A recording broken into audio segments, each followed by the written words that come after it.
Hello there, we're playing Shadows of Brimstone.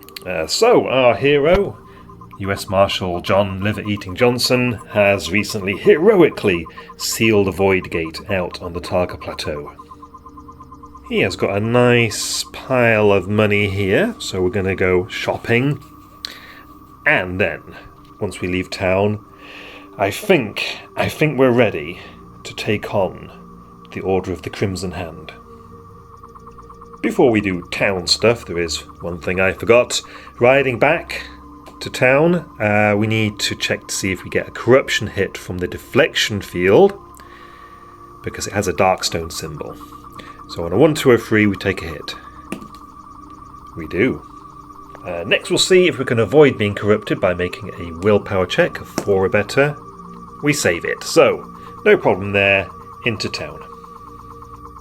Since we've got plenty of money, we will stay at the hotel for $10. And then naturally, of course, the first thing John wants to do is go to the saloon for some drinking and gambling. See if anything wacky happens. 9. Aces and 8s. This seems to be your lucky night. You are +2 luck and +2 cunning during this location visit. Ooh, this could be fruitful. We will first of all warm up with some casual poker. So we want a $50 buy-in. And then we make a cunning check. I'm rolling 6 dice now with the bonus. Okay, here we go. We want some 5s and 6s. Only 1. That's not good enough. I'm spending some grit. We will re-roll these. Okay, so we win $100 back.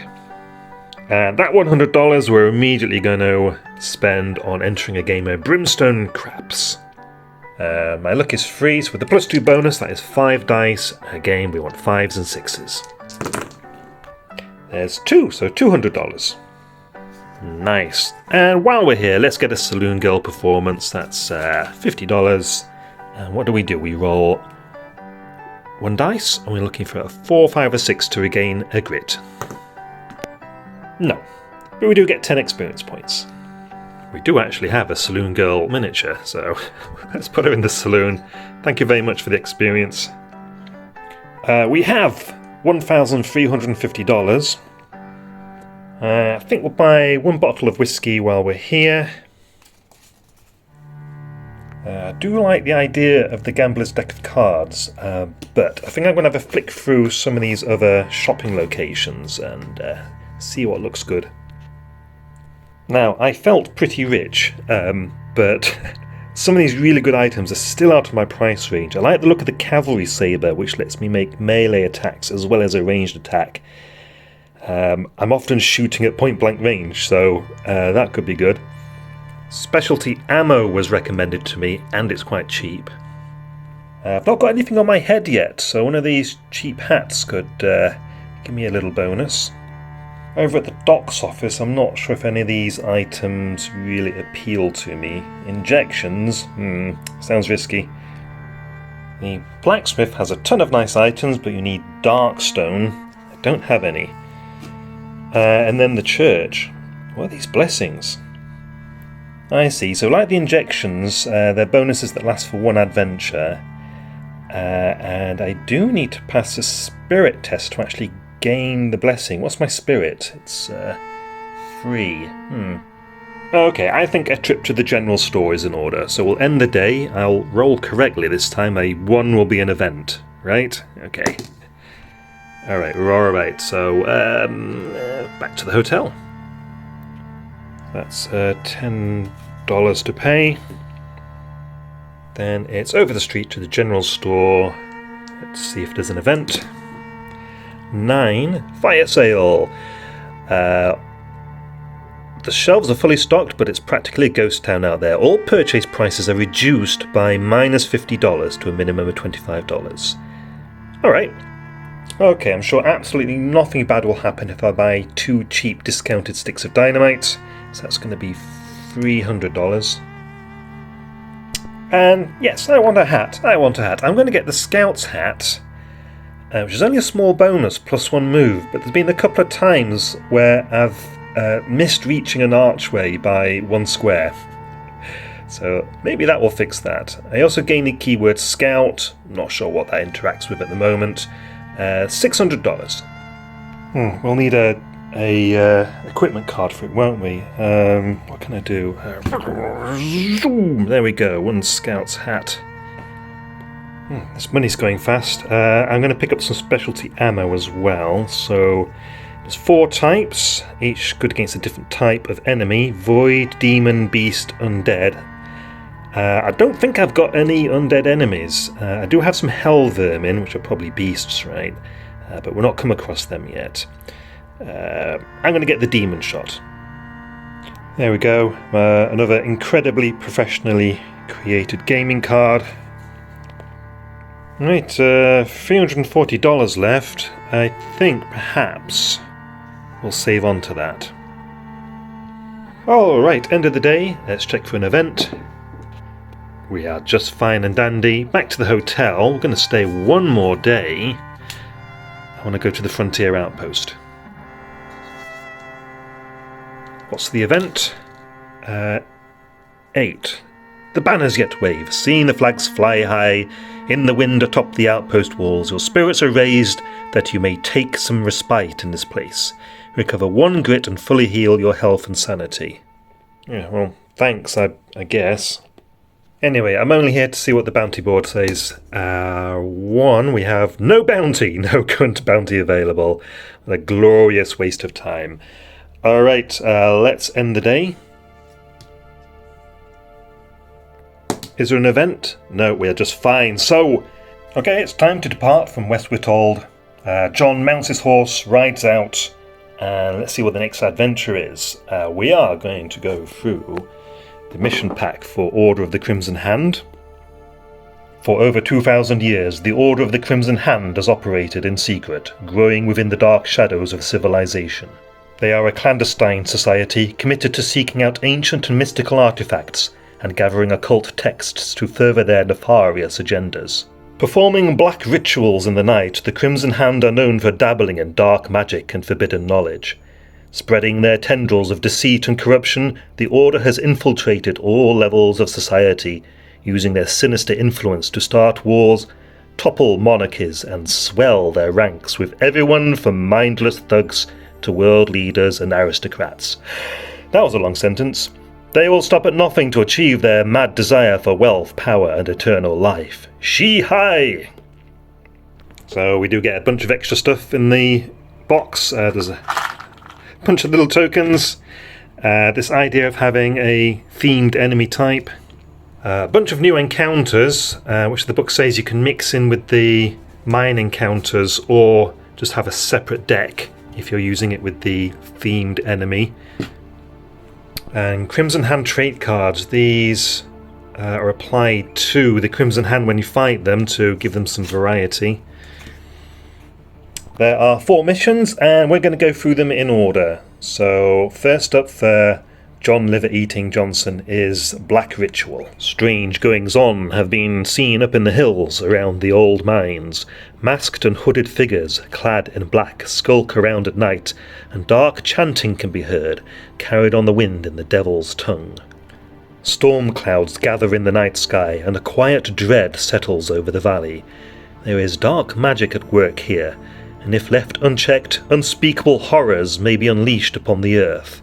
Well, we don't want that, do we? Let's send John in. Here we are at the mine entrance. John's goal is to find the ritual chamber and disrupt the titular Black Ritual.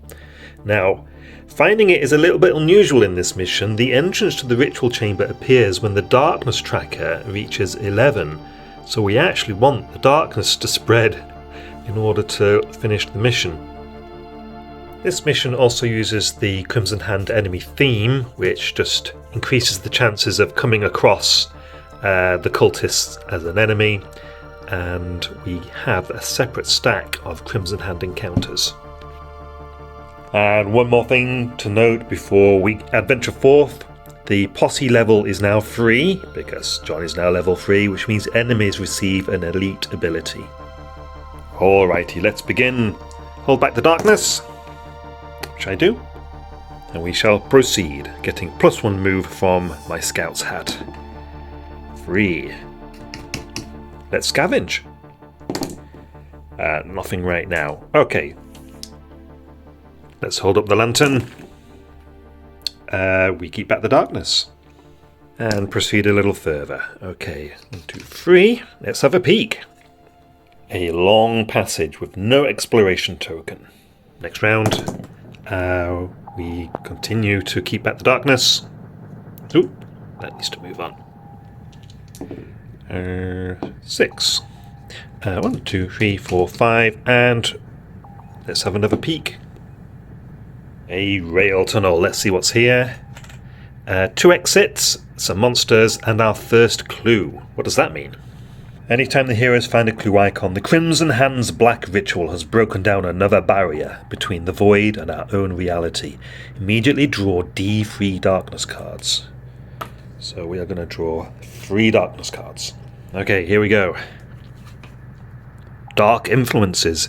Whenever a hero uses grit, add a marker here. Anytime there are markers here equal to the number of heroes, that's 1, we've had this before, discard them and draw a Growing Dread card and add it to the stack. This remains in play.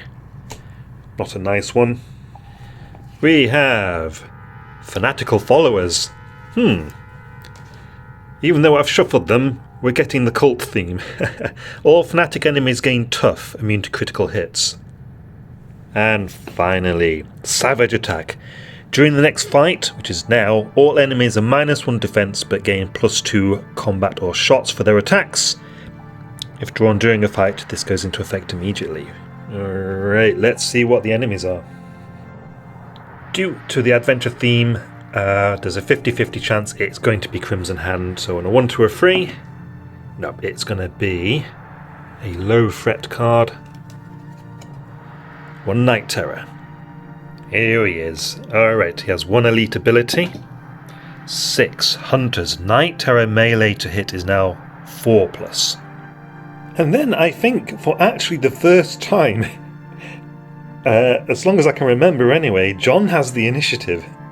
So he gets a grit. So we'll have him move in and use the shotgun. 2 shots. 2 critical hits. Let's roll for damage, remembering that due to Savage Attack, the Terror only has a defense of 2, and I'm dealing +1 damage due to my Demon Shot. Well, that's not great. That is only 4 damage in total. Oop, nearly forgot to do the Night Terror's Terror. I activated on the same map tile, so 2 horror hits. I failed 1. And then experience points. Each elite ability adds 5 experience points. That's going to be 20, 35. Okay, the Night Terror moves. Right, it is going to roll 6 dice in combat due to Savage Attack, and hitting on 4s or better due to it being a hunter. 4 hits. Let's make defense rolls of a 3 or better. Failed 1. Terrors do 4 damage. End of the round. Let's keep back the darkness. We fail, so that goes to number 2, and we draw another darkness card. Occult Offering. It's another Crimson Hand themed darkness card. How is this happening? Discard all other darkness cards currently in play. For each card discarded, draw a Growing Dread card and add it to the stack. Oh, that's interesting. So we lose the Dark Influences I was worried about, and Savage Attack. Fanatical Followers. I need to draw 3 Growing Dread cards. There we go. Well, that was all very silly, wasn't it? Let's get back to the action. John, how about firing that shotgun? Let's remember our terror hits first. I failed both saving throws. Zoinks! And then let's blast away. So 4 on the movement die, 2 critical hits. This ought to do it, right? Well, +1 to each of these damage rolls, so that's 5, 6, 7. Well, that's a little bit annoying, isn't it? It's 1 away from killing the terror. I'm going to use a grit and re-roll this one. There we go, gotcha. Kaboom. There we go, 55 XP, plus 10 for cleaning up the West. We'll take off a wound and sanity damage, and catch our breath. That's going to be 2. Let's take off a sanity and a wound. And let's see what loot this thing was carrying.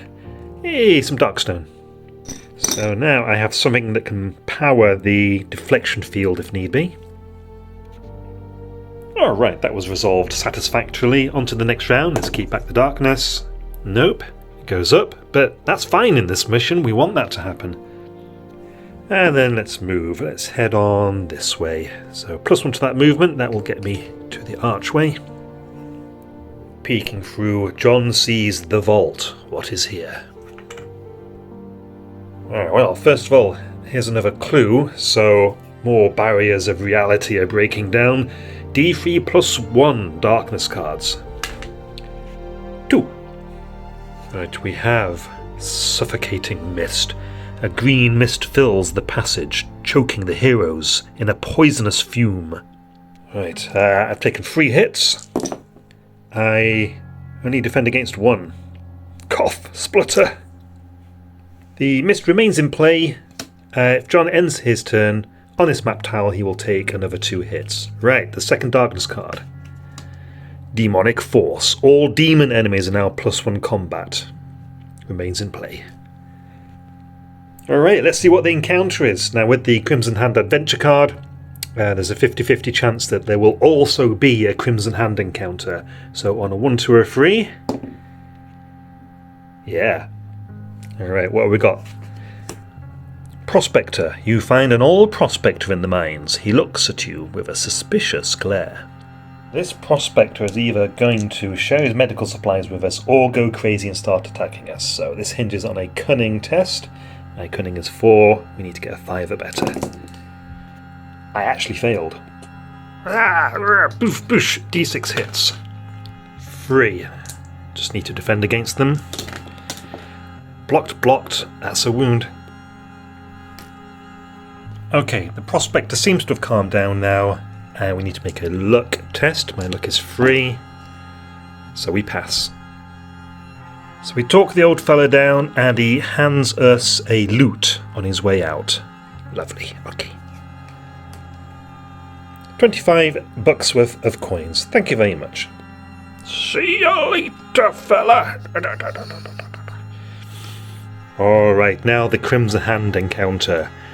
Song of Tenori Ga. Passing down the hall, you stop and listen. It almost sounds like some sort of singing. The echoing chants grow louder and louder as you press on, and your head begins to spin as you grab the wall for support. Feeling a trickle on your face, you wipe your nose and draw away a hand covered in blood. What is this song doing to you? Alright, so this song remains in play. Anytime the darkness moves 1 or more spaces on the depth track, I take D3 wounds ignoring defense. If the darkness escapes, all heroes must roll once on the badness table. Noted. Alright, with all that strangeness out of the way, I think it's a good time to take a break. It looks like John has a choice of 3 different directions. Which way will he go? Well, we'll find out next time. Thanks for watching, everyone. See you later.